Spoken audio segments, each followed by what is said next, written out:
చంద్రబాబు నాయుడు గారి ఆశీస్సులతో మొన్న ఎన్నికలు గెలవడం జరిగింది.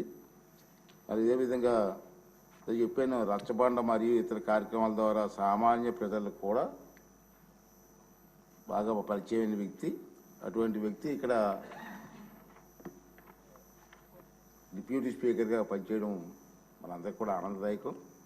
మరి చంద్రబాబు నాయుడు గారి ఆశీస్సులతో రాజుగారు ఇంకా బ్రహ్మాండంగా పనిచేసి చిరస్థాయిగా మీ పేరుండిపోయే విధంగా పనిచేసే అవకాశాన్ని భగవంతుడు మీకు ఇవ్వాలని చెప్పి మనస్ఫూర్తి కోరుకుంటూ మీకు శుభాకాంక్షలు తెలియజేస్తున్నాను